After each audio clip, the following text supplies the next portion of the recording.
يا أيها الذين آمنوا إن تنصروا الله ينصركم ويثبت أقدامكم. Menyikapi minyak wangi ini ada perbedaan.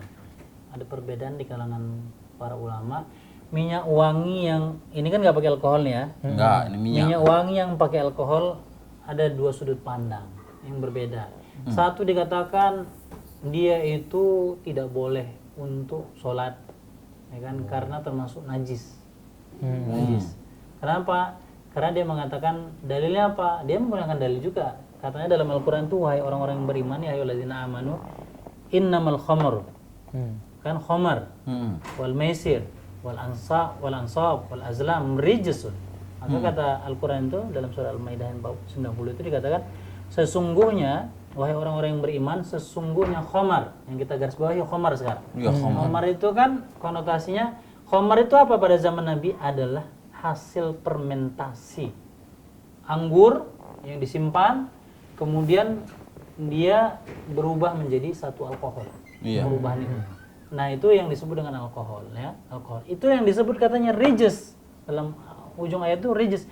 Rijis itu adalah najis. Maka dikatakan najis.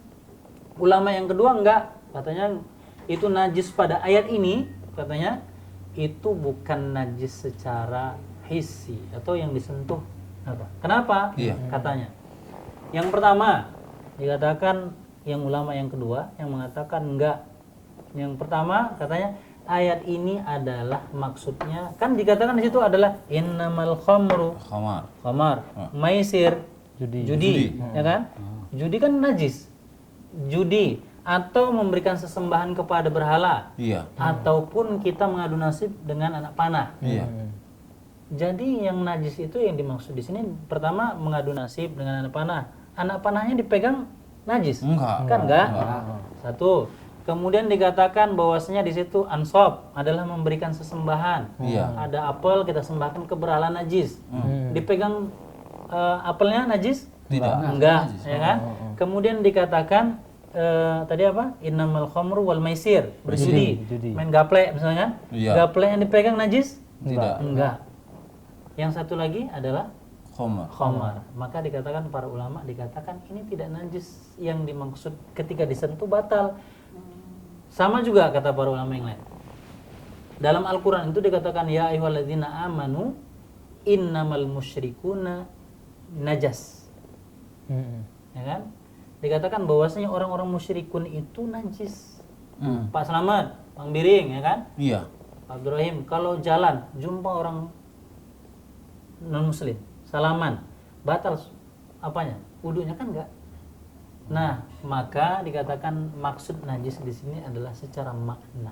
Secara makna. Secara makna. Kita sentuh gini enggak membatalkan sholat, tapi kalau kita kotoran orang kita sentuh waktu berwudu kita enggak boleh sholat sampai izalatun najasah. Iya. Itu satu. Ya kan? Jadi mana yang kuat? Kalau menurut saya yang kuat adalah najisnya adalah secara makna, bukan secara disentuh. Kenapa? Pertama, ketika diharamkannya alkohol, kata Nabi itu fa'arik hafid turi, maka buang aja di jalan. Oh iya. Sementara kita pipis tuh nggak boleh di jalan. Kenapa faktornya? Karena najis. Iya. Dan para sahabat itu ketika dibuang di jalan, para sahabat tuh lewat-lewat sampai masuk ke masjid tanpa mencuci kaki. Menunjukkan katanya bahwasanya itu bukan najis secara disentuh. Itu yang satu. Yang kedua yang menguatkan, ketika diturunkan perintah ini, dikatakan ketika turun ayat memerintahkan untuk diharamkan babi, Rasul itu memerintahkan untuk menyamak tempatnya. Iya. Ya kan? Sementara ini khamar dikatakan ketika turun ayat khamar, diharamkan yang khamar, itu tidak ada Rasul memerintahkan untuk menyamak tempatnya kalau najis. Nah, babi disuruh sama, ini nggak disuruh sama, cuman buang isinya aja, tempatnya enggak. Maka dikatakan dalam hukum fikih itu nggak boleh Rasul itu mentakhir bayan ketika waktu hajah. Ketika ada keterangan yang mendesak harus dijelaskan. Iya. Maka menunjukkan ini ada hukum yang berbeda. Satu najis kan, harus disama, yang ini enggak. najis secara perbuatan. Kalau dilakukan minum itu najis perbuatan orang-orang yang melanggar batas. Tapi bukan berarti zatnya itu kemudian najis. Oh, Jadi oke. intinya kalau ditanya alkohol ini, kalau kita berpendapat najis ya silahkan. Iya. Tapi kalau enggak juga enggak apa-apa. Silahkan. Tapi kalau seandainya Ustadz saya berpikir ini enggak najis, tapi enggak mau makainya Ustadz, boleh.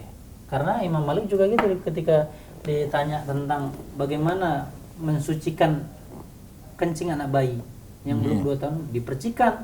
Imam Malik kena, kemudian diganti baju. Ketika ditanya, Imam kenapa nggak cukup dipercikan, kenapa ganti baju? Bukankah itu tidak najis berdasarkan fatwamu? Katanya itu fatwa dan ini takwa. Jadi dalam artian aku lebih agak enak kalau ganti saja ketika melakukan